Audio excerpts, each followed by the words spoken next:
Hey guys, this is Zora Productions, aka Number 47 Crew, and I'm back in Lots in Distress Part 8, this would be. 8, huh? 8's a great number. It's my lucky number, even. Cell asked us why we would, learn how to cook food with magic, and we're gonna say because I thought it would be fun to learn. To be honest, I was surprised. Nicole even agreed to teach me. This kind of magic is forbidden, after all. Magic that involves creating actual items and not merely illusions is heavily restricted due to concerns that abuse of such magic would destroy the economy of the country and create inherent unfairness. But it sounds too interesting to pass up on the opportunity to learn it. Besides, you never know when it comes in handy, like now. I do tend to wander off a lot on my own when I'm allowed, so this is certainly a useful skill to have. I would be fat. I will never ever have that ability because I would be fat constantly. Holy shit. I'm a little heavy already, but I would be legit fat. Yeah. Alright. Cell looks back at his food with an appreciative glint. I can't say I disagree with that. Giggling at Cell's obvious love for the food, I toss a cupcake at his face. Surprisingly, Cell manages to catch it, fumbling only slightly. He raises an eyebrow at me, laughter in his voice. Did you just throw food at me? I shrug innocently. I have no idea what you're talking about. Cell plops the cupcake in his mouth. His next words come out muffled. If food isn't good to resist, I would start a fruit fight with you right now. Charming, very charming. Chuckling, I gave him a gentle shove. Don't speak with your mouth full. Didn't anyone teach you that? I'm sorry, just I'm really glad you're enjoying this so much, Cell. This is the best service of sorcery. Thanks, sorry. You're very welcome. We smile at each other. So sorry. I'm just ruining this moment. For a moment before continuing to devour the buffet before us. The buffet before us. I stretch out and yawn as I lift myself to the edge of the bed. I am so bored. Cell, how in the world have you survived so long? There's nothing to do! Cell shrugs. Soon you will enjoy the lack of things to do. It's meditative in a way. I don't see that happening. I'm a go-getter, like adventurers, not yoga. I pouted him. As for you, aren't there still days when you feel tempted to leave, go out and play? Cell gives me an indulging smile. I don't know, Charming, maybe sometimes. Why don't we go on another picnic? Another one? Yeah, we had a lot of fun last time, didn't we? It's definitely time to go on another date. The blood rises in his cheeks and I try my best to suppress my chuckle. As a date, huh? If you say so, I can't refuse. Sounds like it would be fun. Of course it'll be. It'll be between the two of us, after all. We'll be staying next to the tower again. That's doable for sure. I shake my head. Well, that could be fun too, but there's somewhere else I want to go. When I was coming here to save you, I saw a really pretty pond only minutes from here, and I really wanted to take you there. Is that alright? Cell begins to fidget with his hair. I don't know, Charming, that's really far away. But it could be so fun, even from a distance. It was so beautiful. I want to share it with you. Thank you for the offer. I look down at my feet. Come on, Cell, why not? It's not that far away, and we can return immediately afterwards. Trying to lighten the mood, I crack a weak joke. Trust me, I know the way. I won't get lost or anything. No, I'd rather much stay. I'm sorry, maybe next time. Why not, though? Why force you into doing anything? I won't force you into doing anything you don't want to, but can't you at least tell me your reasons? Are we good friends? I make the cutest, most irresistible pleading face at him, even sipping it and tearing up to increase the effect. Cell tries to avert his eyes, but he quickly gives in. Alright. Cell gives me a wry shine and shakes his head.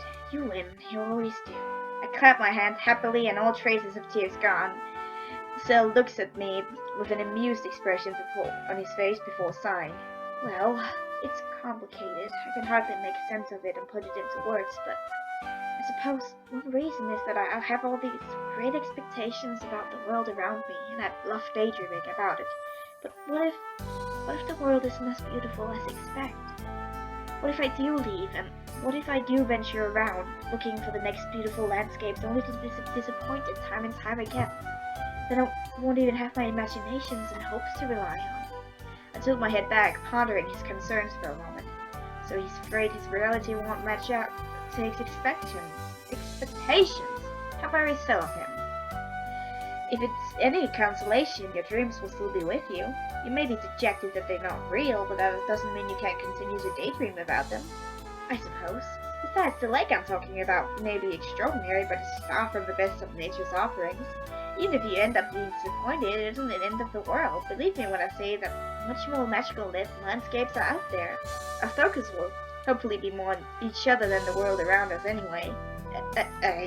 I giggle at the flustered expression on Sel's face as he looks at everything but me. Don't choke to death, I'm mostly kidding. Peering at me from behind his fringes, he asks quietly in almost a hesitant tone, but not completely. Unless you want me to be. Sel hesitates for a second before shaking his head, his cheeks flushing a startling red as he averts his eyes again. I guess I don't want you to be kidding, that is. I giggle, charmed as always by his charming response. Shh. I can't talk, I am so sorry. I've lost the ability to speak. There is something very appealing about this bashfulness that just warms my heart. So, are you alright with heading out then? I sigh in disappointment at Sel's hesitation. I suppose I should have expected this. I honestly don't know why I keep trying. Oh, this one's hard. I'm so scumming. Suppose this isn't as though Sel has doesn't have valid concerns and points. In the end, it's his life. I can't really force him to do what he doesn't want. Besides, it's wiser to pick my battles, and I clearly want to win this one. I look up at him with what I hope is a reassuring smile. It's alright, Sel. I won't push anymore. You can choose to stay if you want. We can find something fun to do in this tower, somehow. Sel blinks at me in surprise at my sudden concession. Charming. Seems to be struggling with himself as he says something. I cock my head in confusion. Yes? Oh, fine, let's go. Now it's my turn to be shocked. Wait, what is it? He rubs his back of his head nervously. I can tell this is important to you. I don't want to disappoint you. You've done so much for me. This is the least I can do for you in return. Let's go. Warmth spreads across my chest at Sel's words, and I beam it up at him happily. Thank you, Sel. I promise you won't regret it. You're going to have the best day of your life. I cheer loudly and dance around in excitement, almost missing Sel's quiet mumbling. It will be, as long as I'm with you. Oh, stop it, you charmer. You were totally right, Charming. It is absolutely stunning here, beyond my imagination. I let out a nervous breath I didn't know I was holding. I'm glad you like it. I do, I really do. The wonder written on his face draws me to him, and I inch closer without even realizing. This is beautiful, and yet, according to you, it's still far from the best. How amazing are the so-called best, then? I smile and gave him a playful wink. That's for you to see for yourself. Beauty is subjective after all, or at least that's what they say. I think they're wrong. Sometimes things are beautiful even by objective standards, like you. I blink at him in shock as red spurts over his cheeks. He starts rambling in embarrassment. I mean, you're beautiful. One would have to be lying up to you, I'm sure many people have told you that before, probably since you wore it. So, he looks up at me reluctantly. I open my mouth to speak, but when our eyes meet, I find myself beginning to feel oddly self-conscious and losing my train of thought. So and I continue to gaze each other in the eyes in silence for a long time. Any thought of conversation easily being brushed aside and unwanted distraction. It is Sel who finally looks away, blinking rapidly several times in a row. I can't help but giggle at the redness of his face. I'll never get used to how adorable he is. Thank you for the compliment, Sel. As for you, you're objectively handsome. Sel smiles sheepishly as he puts his hands together. Thank you, Charming. You're far too nice. Overwhelmed by a sudden rush of affection for him, I reach out to hug him, but stop. What am I doing? Why do I keep losing this sense of propriety and responsibility when I'm with him? What is it about his sincere sweetness that keeps making me forget what I set out here to do in the first place? He is dangerous. I should stop getting so attached to this man. He's insisted on staying inside this tower, and I could never lead such a life. I can't possibly be tied down like that. I'd suffocate. I can't possibly develop feelings for him. It would never work out. Or could it? I don't know what comes over me, but I end up wrapping my arms around him after all.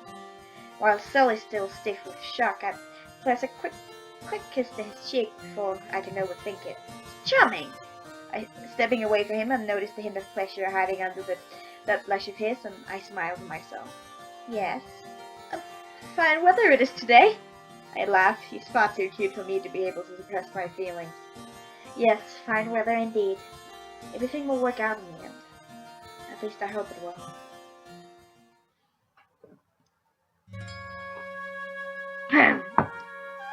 Quietly, I slipped back into the room through the window, peeking around to look for Cell.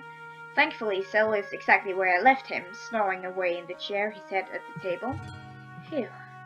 Good thing I didn't wake him. I want this to be a surprise. Making sure his breathing is steady, I tiptoe away across the room to the bed.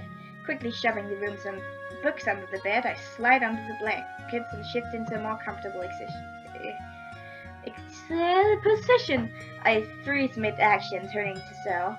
He seems to be waking now, his eyes slowly fluttering open. I still lift his head, but I notice the redness of his eyes and some suspicious tear stains on his cheek.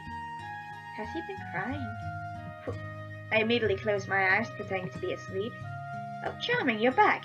I suddenly feel arms on my shoulder, pulling me into a tight hug, my eyes open in shock. Heavens! I thought you left. I woke up in the middle of the night and you were gone. I thought you had enough of living like this and went back home. I thought you left without saying goodbye. I understood why you would have done that, but still I was so sad. I missed you. I'm so glad you're here, Charming. Cell babbles on, sounding close to tears. I pull away from him, slightly staring at his distraught face.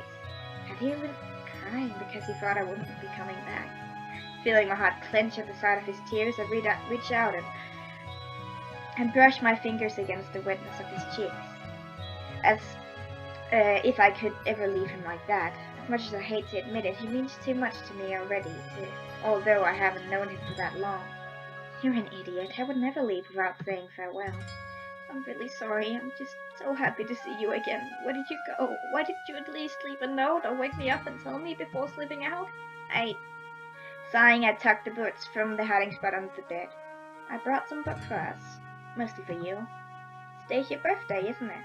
At the surprised look on Cell's face, I hastily elaborate. The kingdom used to have kingdom-wide activities every year on your birthday to mourn your disappearance, so that's how I know it's your birthday. I wanted to give you a surprise present, so I snuck out to head to the nearest village to buy these for you. I'm sorry I worried you. I figured I could make it back before you woke up. Cell blinks at me silently for a moment. As the silence drags on, I shift uncomfortably, wondering if I did something wrong. I'm sorry. Did you not like this present? Did I overstep my boundaries? You don't have to take them if you don't like books. Cell suddenly pulls me into a strong hug again. His arms wrap around me tightly, not letting me go anywhere. Overwhelmed by his proximity and his warmth, I let myself melt into his arms, sighing with contentment. No, I love your present. Thank you. This is the best present I've ever received. I'm so touched and happy right now. I don't even know what to say. Thank you. So much. Cell pulls away all too soon, and I try to push away the pang of disappointment. He looks at me with wide eyes shining in excitement. Which one's it for me? I stare down at the pair of books in my hands. Half are educational books about history and politics and other important matters, while the other half are fictional stories about adventures and mysteries. I didn't know which would be more suitable for Cell's taste, so I ended up buying both and deciding later instead. I just didn't realize later would come so soon. He's gonna have the storybooks. Cell likes adventures, doesn't he? And he's always so curious about the world, no surprises there. I think he'll enjoy these stories about wild adventures and journeys more. After all, it is his birthday. I should give him a more enjoyable, fun present. I place the storybooks in his waiting arms. Here, these are for you. I chose some of my favorite fictional books for you. These are either adventure stories or murder mysteries. I'm not sure they're your cup of tea, but I hope you enjoy them either way. Cell's eyes the colorful cover of the book with an almost reverent look on his face, his fingers stroking the illustration carefully. Thank you, I love them. I'm so happy to finally have new books to read. His enthusiasm is contagious. I find myself beaming back at him, pleased that I can make him so happy with such a simple gesture. Oh shit! I have to end the episode here. I'll see you in the next one. Bye!